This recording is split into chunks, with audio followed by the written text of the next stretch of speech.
Assalamualaikum warahmatullahi wabarakatuh. Inna hamdalillahi wassalatu wassalamu ala rasulillah. Asyhadu an la ilaha illallah wa asyhadu anna Muhammadan abduhu wa rasuluh. Allahumma salli ala sayyidina Muhammad wa ala alihi wa sahbihi ajma'in, amma ba'd.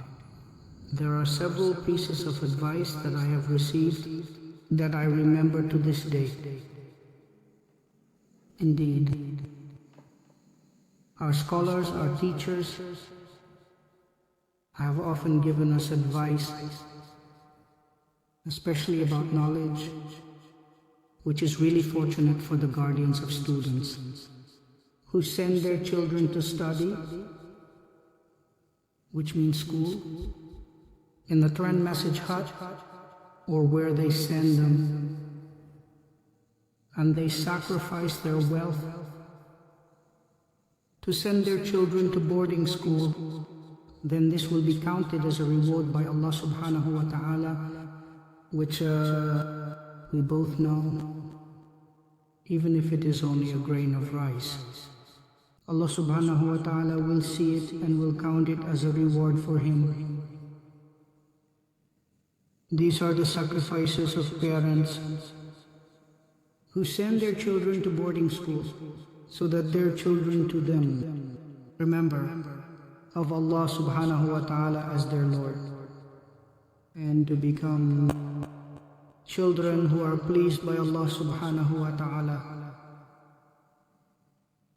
Ladies and gentlemen, may Allah subhanahu wa ta'ala begin. In addition, so that they can get to know the religion.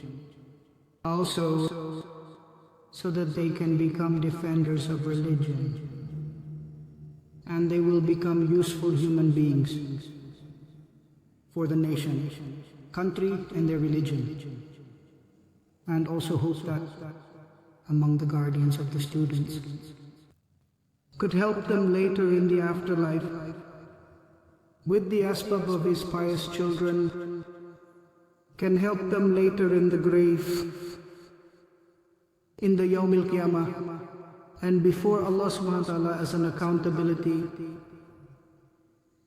Ladies and gentlemen of Allah subhanahu wa ta'ala, the sacrifices of parents, which sometimes day becomes night and night becomes day, making a living only for their children, so that how their children become pious children. Soleh children who are blessed by Allah subhanahu wa ta'ala, who are useful for the community later, and also useful for all his family. I am reminded of even the story of Imam Shafi'i, who in his book Dewan Shafi'i, he once said that knowledge needs provision in the form of wealth. And he once said, Ahi, O my sodar, lan tanala ilma, you will not gain knowledge, illa sittatun, except with 6 things. Sambikam, then I will tell you an tafsila, with clear details, imagine, clear words. Zaka'un, that is sacrificing intelligence. We sacrifice our brains to think, to gain insights, so that intelligence emerges. Wahirsun, that is with willpower, with a strong intention, demanding knowledge. This is necessary with a strong will. Wajitihadun, that is with enthusiasm, with fervor, endeavor. Wabulukatun, i.e. with sufficient provisions. The meaning here is with the wealth of the noble audience. Wabulukatun, sufficient provision with wealth. And then it is wasuhubatu ustad, that is led by the Ustad. وَطُولُ zaman. That is, it takes a long time, demanding knowledge, sacrificing our time with such a long time, so long. Then, ladies and gentlemen, from this saying of Imam Shafi'i, we can conclude that it turns out demanding knowledge is very much in need of sufficient provisions, sacrifice of wealth, sacrifice of an ustad to teach it, and a very long time sacrifice. Audience, eat Allah subhanahu wa ta'ala. There is even a story which is quite famous, which is the story of a scholar who studied to the point of had to sell the roof of their house. It was said by Ibn al-Qasim, he once said, seeking knowledge also caused Imam Malik to open, dismantle the roof of his house and sell the wood. But then after that, the world came to him. In the book Tartib al-Madarik, people eat Allah subhanahu wa ta'ala. Do not be afraid and do not think that if you study religion you will become poor. Instead, upside down, noble audience, if we master religion, if we have the knowledge of religion, then the world will come to us. The world will serve us. The world will pay homage to us. There is even one more piece of advice that really motivates me to educate and guide our children in the knowledge is the source of all goodness, and it comes from knowledge, from the knowledge given by Allah subhanahu wa ta'ala through the Prophet Muhammad sallallahu alaihi wasallam. This religious knowledge, indeed somewhat different with other sciences. This religious knowledge is the source of goodness in this world. Without the existence of science, then there will be no goodness that we have seen until now. So that in the cottage later, the students will be educated, that is by having knowledge, which is accompanied by his remembrance,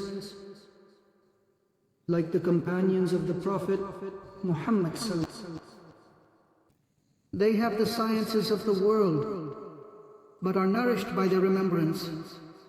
Imagine my noble audience, if someone has the knowledge of the world, let's say he has science, let's say they have economics, without being nourished by his knowledge, by being nourished with his remembrance, then his economic knowledge will become corruption.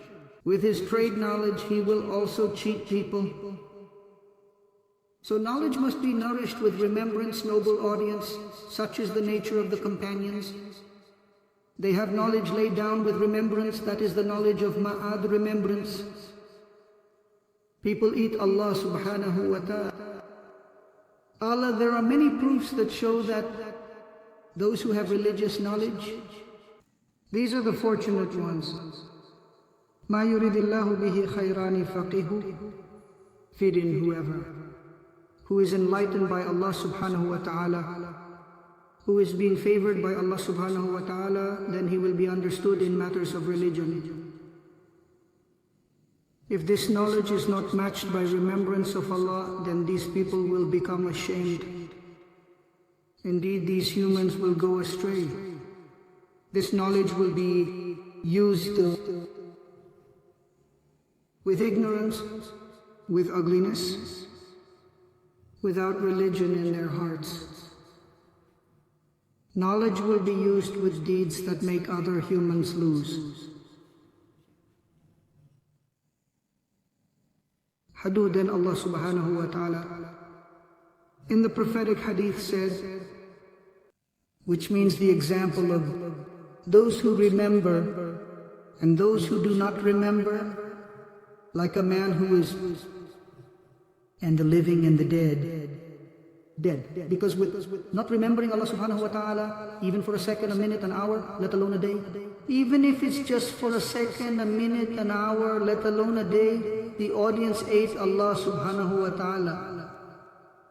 This will be considered by Allah subhanahu wa ta'ala as a dead human being. Lifeless, noble ladies and gentlemen, we both know lifeless humans cannot be dealt with. Human beings who are lifeless or dead cannot be invited to socialize, let alone neighbors, communicate. So before Allah subhanahu wa ta'ala, people who do not dhikr, people who do not remember Allah subhanahu wa ta'ala just for a second, just for an hour, then by Allah subhanahu wa ta'ala, this is considered a dead human being, noble audience. So if a human being has knowledge accompanied by his dhikr, then Allah subhanahu wa ta'ala will guide that human being with what knowledge he has. Guarded by Allah subhanahu, then this knowledge will bless the noble audience. Then this knowledge will benefit everyone. Then this knowledge will save everyone. So with this knowledge, humans will become people who remember Allah subhanahu wa ta'ala. The point is that with the knowledge he has, it becomes asbab hidayah, guidance for those closest to him, for the people closest to him. And all human beings, Wallahu a'lam bis-shawab. Subhanakallahumma wa bihamdika ashhadu an la ilaha illa anta astaghfiruka wa atubu ilaik. Wassalamu alaikum warahmatullahi wabarakatuh.